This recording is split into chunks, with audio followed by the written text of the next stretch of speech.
அனைவருக்கும் வணக்கம்.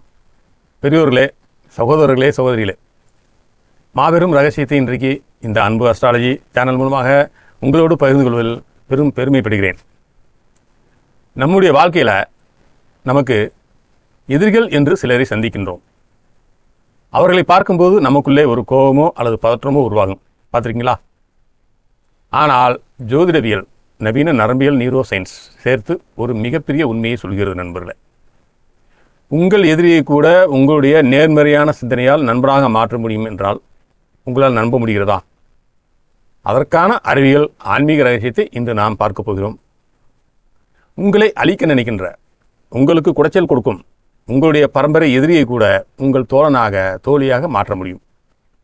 ஒரு பிரபஞ்ச வித்தையை பார்ப்போம் நண்பர்களே. ஜோதிட ரீதியாக பார்க்கும்போது 1ஆம் பாவம் அப்படிங்கிறது லக்னம். இந்த 1, 7ஆம் வீடு எல்லோரையும் சமமாக பாவித்து இணக்கமாக பழகும் தன்மையை காட்டும். இந்த ஒரு வீடியோ உங்கள் வாழ்க்கையை தலைகீழாக மாற்ற போகிற டர்னிங் பாயிண்ட். மறக்காமல் இப்போவே ஒரு லைக் பண்ணிவிட்டு வீடியோக்குள்ளே வாங்க. இப்போது அதை அப்படியே நம்ம கேபி அஸ்ட்ராலஜி ஜனித முறையை பார்ப்போம் நண்பர்களே. காலபுருஷ தத்துவப்படி, காலபுருஷத்தம் தத்துவம் என்பது மேசம், ரிஷபம், மிதுனம், கடகம், சிம்மம், கன்னி, துலாம், விருச்சிகம், தனுசு, மகரம், கும்பம், மீனம் என்று இது எப்பொழுதுமே இருக்கக்கூடியது. இதிலிருந்து வரக்கூடிய அமைப்பு 27 நட்சத்திரங்களின் தொகுப்பு மற்றும் 12 ராசி லக்னங்கள், அதில் நின்ற நட்சத்திரத்தின் தசாபுதிகள் தான் நம்மளை ஆட்டி வைக்கின்றன. இது காலபுருஷ தத்துவம் என்பது நான் கூறியது. அதன்படி உங்களுக்கு 1ஆம் பாவம் என்பது நீங்கள் ஏற்கனவே கூறியிருக்கின்றேன், தலை, மூளை. அதேபோல் 2ஆம் பாவம் என்பது முகம், வாய். 3ஆம் பாவம் என்பது தோள்பட்டை, கைகள். இப்படி வரிசையாக வரும் நண்பர்களே. இப்போ உங்களுக்கு நேர் எதிர் ஆப்போசிட்டாக இருக்கக்கூடிய 7ஆம் பாவம். இப்போ இது லக்னம்னா இது 7ஆம் பாவம், இது லக்னம்னா இது 7ஆம் பாவம். 7ஆம் பாவங்கிற சாதாரண விஷயம் இல்லைங்க. நம்ம சந்திக்கக்கூடிய அனைவரையும் 7ஆம் பாவம் தான் காட்டும்.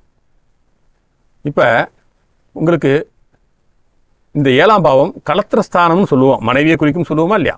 ஆனால் அதே 7ஆம் பாவம் திருடனையும் குறிக்கும், எதிரியும் குறிக்கும், நாம் சந்திக்கக்கூடிய நபர்கள் அனைவரும் குறிக்கும், தொழில் செய்கிறவராக இருந்தால் வாடிக்கையாளரையும் குறிக்கும். இந்த 1ஆம் பாவமும் 7ஆம் பாவமும், நான் பாவம் சொல்கிறது வீடு, இந்த 1ஆவது வீடு 7ஆவது வீடு அப்படிங்கிறது உபநட்சத்திரத்தை சொல்லிகிட்டு இருக்கேன். பாருங்கள், லக்னத்துக்கு நேராக இந்த 7ஆவது வீடு அமையும். அப்போ நேர் எதிர் வீடு அது 180 டிகிரி கோணத்தில் இருக்கும். அந்த வீடு கேபி ஜோதிட விதிப்படி உங்கள் 7ஆம் பாவத்தின் உபநட்சத்திர அதிபதி சப்லாட் 1, 6, 12ஆம் பாவங்களில் முதன்மையாக காட்டும்போது, அதாவது நீங்கள் பிறக்கும்போது உங்கள் லக்னத்தில் லக்ன பாவம் என்ன காட்டுகிறது, 2ஆம் பாவம் என்ன சொல்கிறது என்று வரிசையாக பார்த்து கொண்டிருப்போம். அதில் 7ஆவது வீடு என்பது உங்களுக்கு நீங்கள் சந்திக்கும் நபர்களோடு நீங்கள் எப்படி பேசுவீர்கள், பழகுவீர்கள், அதே போன்று உங்களுக்கு எப்படி மனைவி அமையும் என்பது எல்லாவற்றையும் இந்த 7ஆவது வீடு காட்டும். அந்த 7ஆவது வீடு நின்ற நட்சத்திரம் 1, 6, 12 என்ற குறிப்பினை, அதாவது விதி அப்படி இருந்தால் உங்கள் வாழ்க்கை எப்படி இருக்கிறது என்பதை பற்றி இன்று ஒரு சிறிய தொகுப்பு நண்பர்களே. அங்கே கடுமையான எதிர்ப்பும் வழக்கும் பகைமையும் தானாக உருவாகும். இதுதான் நண்பர்களே விதி. இதுவே திசையாக நடக்கும்போது தான் ஒருவருக்கு டைவர்ஸ் ஆகிறது, பிரச்சனைகளை சந்திக்கிறது, எதிர்ப்புகளை சந்திக்கிறது, வழக்குகள் நடக்கிறது எல்லாமே. ஆனால் இங்கே தான் ஒரு மாபெரும் ரகசியம் இருக்கு நேர்களே.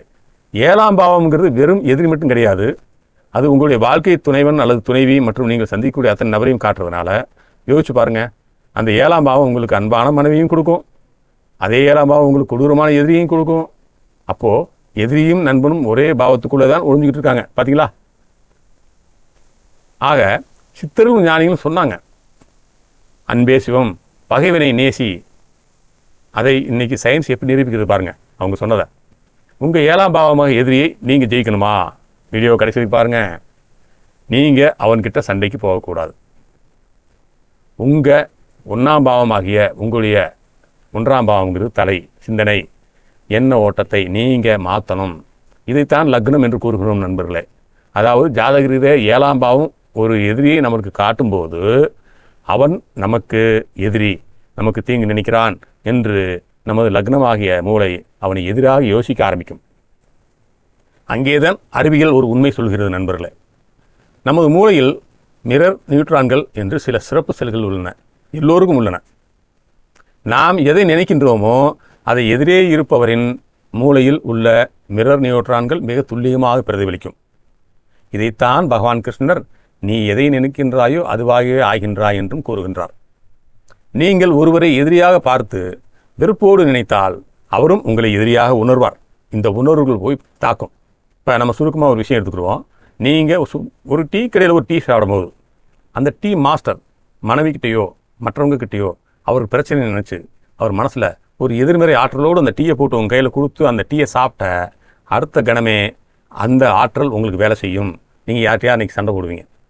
அந்த ஒரு மணி நேரத்தில் தெரியும் உங்களுக்கு.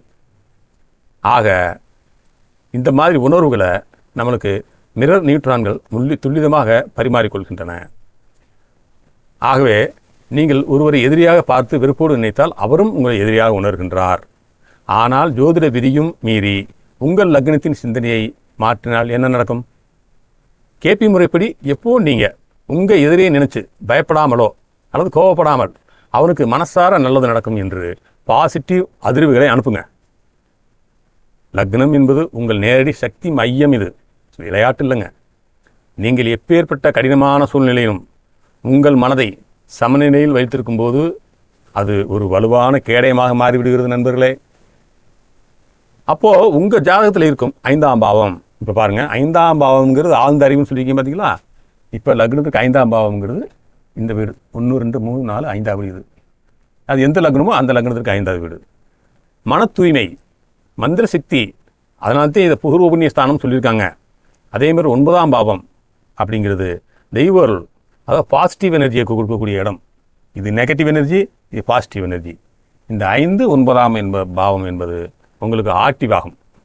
அப்படி ஆக்டிவ் ஆகி 7ஆம் பாவத்தின் நெகட்டிவ் ஆக்ஷனை கட் பண்ணிடும். எப்படின்னு கேட்டிங்கன்னா, இப்போ 7ஆம் பாவம் 6ஆம் பாவம் தொடர்பு கொள்ளும்போது இந்த 7ஆம் பாவத்திற்கு 12ஆம் பாவமாக இருக்கிறதுனால நீங்கள் அந்த மாதிரி சிந்திக்கும்போது உங்கள் எதிரியை கூட நல்லா இருக்குன்னு நினைக்கிறப்ப இயற்கையாகவே உங்கள் ஜாதகத்திற்கு 5ஆம் பாவம் 9ஆம் பாவம் வேலை செய்ய ஆரம்பிச்சிடுவோம். அது நம்ம கண்ணுக்கு தெரியாது. அதனால இந்த வீடியோவில் சொல்கிறேன்.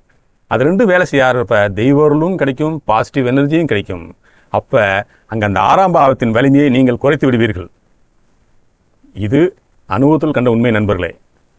நீங்கள் இதுக்காக போய் அர்ச்சனை பண்ணுங்கள், கோயிலில் போய் சாமி கும்பிடுங்க, பரிகாரம் பண்ணுங்க அப்படின்னு நான் சொல்ல வரல. எதை வேணாலும் பண்ணிக்கோங்க. இப்போ நான் சொல்கிற விஷயம் ஆராய்ச்சி பூர்வமாக நிறுவனமானது. இது என்னுடைய அனுபவத்திலும் பார்த்தது. ஆகவே இந்த நெகட்டிவ் அப்படிங்கிற 6ஆம் பாவம் நெகட்டிவ் அப்படிங்கிறத இந்த பாசிட்டிவ் எனர்ஜி தடுத்து நிறுத்தும் போது என்னாகும்? அடுத்த செகண்டே சயின்ஸ் படி அவரது மூளையில் இருக்கும் மிரர் நியூட்ரான்கள் ஷாக் ஆகும். யார்? நம்ம எதிரின்னு நினைக்கிறோமே அவங்க மைண்டில். என்னடா இது, இவனுக்கு நாம் இவ்வளோ துரோகம் பண்ணுறேன், ஆனால் இவன் நம்மளை பார்த்து புன்னயிக்கிறான், நமக்கு நல்லது செய்கிறான்னு அவரது மூளை குழம்பி அவர்களுக்குள்ளே இருக்கும் ஈகோ சாத்தான் அடியோடு அழிஞ்சிடும் நண்பர்களே. இதுதான் நண்பர்களே ரகசியம், வேறு ஒன்றும் இல்லை. உங்கள் இந்த 1ஆம் பாவத்தில் பாசிட்டிவ் எனர்ஜி அவனுடைய 7ஆம் பாவத்தை அப்படியே நண்பனாக பிஸ்னஸ் பார்ட்னராக மாற்றி உங்கள் காலடியில் கொண்டு வந்து சேர்த்து நிறுத்திவிடும் நண்பர்களே. ரொம்ப சிம்பிள், செலவே இல்லாதது உங்களுக்கு. எல்லாத்துக்கும் எது காரணம்? உங்களுடைய பொறுமை, நிதானம், முடிவெடுக்கும் தன்மை. நான் அதை பற்றி தான் இப்போ தொடர்ந்து வீடியோ போட்டுக்கிட்டு இருக்கேன். ஒரு பிரச்சனைக்கு தீர்வு காண்பதற்கு இன்னொரு இடத்துல போய் ஒரு வேலையை செஞ்சால் அது தீர்வாகாது. அதற்கான சூழ்நிலையை நாமே நம்ம மாற்றிக்கொண்டால் மட்டுமே அந்த பிரச்சனைக்கு தீர்வு காண முடியும் என்பது என்னுடைய நோக்கம். அதை மக்களுக்கு சொல்லணுங்கிற நல்ல எண்ணத்தோடு இந்த வீடியோ பதிவிட்டு இருக்கேன். கடைசி வரைக்கும் வீடியோ பாருங்கள். உங்கள் எதிரியை உங்களுடைய உயிர் தோழனாக மாற்றிடலாம். இதுதான் பிரபஞ்சத்தின் ஆகப்பெரிய மேஜிக் நண்பர்களே. எதிரியை எதிர்த்து நின்று அழிக்கிறது வீரம் கிடையாது. அவனுக்குள்ள இருக்கிற பகைமையை அழித்து அவனை நண்பனாக்குவது தான் உண்மையான விவேகம். இதுதான் நம்ம கேபி ஜோதிடம் சொல்லுது, நவீன நரம்பியல் அறிவியலும் சொல்லுது. உங்கள் எதிரியை பார்த்து கோவப்படாதீங்க. உங்கள் மூளையோட மிரர் நியூட்ரான்களை வச்சு அவனுக்கு பாசிட்டிவ் சிக்னல் அனுப்புங்க. உங்கள் ஜாதகத்தில் 1 7 என்பது ஒரு அச்சாணி. நேராக உங்களை சுற்றி இருக்கும் அத்தனை பேரும் உங்கள் சொல்படி கேட்குற காலம் சீக்கிரம் வரும். அது எப்படின்னா, நீங்கள் பாசிட்டிவாக யோசிச்சிங்கன்னா 5 9ஆம் பாவம் இறையரும் தானாக வரும். வரும்போது அந்த பிரச்சனையை சீக்கிரமாக சால்வ் பண்ணிடும். நம்ம வக்கீல்கிட்டையோ நேராக சண்டை போடுறதோ கிடையாது. நீங்களே அந்த பிரச்சனையை தீர்வு பண்ணிடுவீங்க. அது தானாக சரியாயிடும். உங்கள் ஜாதகத்தில் 1ஆம் பாவம் 7ஆம் பாவம் எப்படி இருக்குன்னு உங்கள் நண்பர்களால் எப்படி இருக்குன்னு பார்க்கணும். எதிரிகளால் தொல்லைன்னு துல்லியமாக தெரிஞ்சுக்க மேலே திரையில் தெரியும் என்னுடைய வாட்ஸ்அப் எண்ணிற்கு உங்கள் பிறந்த தேதி, நேரம், இடத்தை அனுப்பி வைங்க. ஒரு திசை இந்த இதுபோன்று 7ஆம் பாவம் 1, 6, 12ங்கிற மாதிரி திசை நடந்தாலோ குறிப்பினை அப்படி இருந்தாலோ இது நமக்கு பல பிரச்சனைகளை கொண்டு வந்து சேர்க்கும். எல்லோருக்கும் வெறுப்புக்கு ஆளாகக்கூடிய நேரம் நண்பர்களே. இதில் உங்கள் ஜாதகத்தில் உள்ள உபநட்சத்திரங்கள் 27 நட்சத்திரத்தில் எந்த உபநட்சத்திரத்தில் 7ஆம் பாவ குறிப்பினை அமையுதுன்னு பார்க்கணும். அப்படி பார்த்து அதிலிருந்து நாம் இதை விலை கொள்ளவே இந்த பதிவை நான் போட்டுள்ளேன் நண்பர்களே. இந்த வீடியோ உங்கள் வாழ்க்கையில் ஒரு புதிய சயின்டிஃபிக் மற்றும் ஜோதிட தெளிவை தந்திருக்கும் நம்புகிறேன். பிடிச்சிருந்தால் மறக்காமல் லைக் பண்ணுங்கள். உங்கள் வாட்ஸ்அப் குரூப் ஷேர் பண்ணுங்கள். எனக்காக, இந்த அண்ணனுக்காக, இந்த ஜோதிடருக்காக நம்ம அன்பு அஸ்ட்ராலஜி சேனலுக்கு சப்ஸ்கிரைப் பண்ணுங்கள். நம்முடைய வாழ்க்கையில் எது கிடைக்கும் எது கிடைக்காது என்று நாம் பார்த்து அதற்கென்று நமக்கென்று போட்ட பாதையில் சென்றால் அங்கே கல் குத்தாமல் முள் குத்தாமல் கீழே விழுகாமல் நம்முடைய வாழ்க்கை பாதையை தெரிய முடியும் நண்பர்களே. அப்படி தெரிந்து கொள்ளும்போது நமக்கு வெற்றியை இலகுவாக அடைய முடியும். இதைத்தான் நான் ஆரம்பத்திலிருந்து சொல்கிறேன். நமக்கென்று ஒரு வாழ்க்கை இருக்கிறது. நீங்கள் திறமையானவர்கள். எதில் திறமையானவர்கள் என்பதை நீங்கள் அறிய வேண்டும். அந்த திறமையை வெளிப்படுத்துங்கள், பயன்படுத்துங்கள், வெற்றியடைவீர்கள்.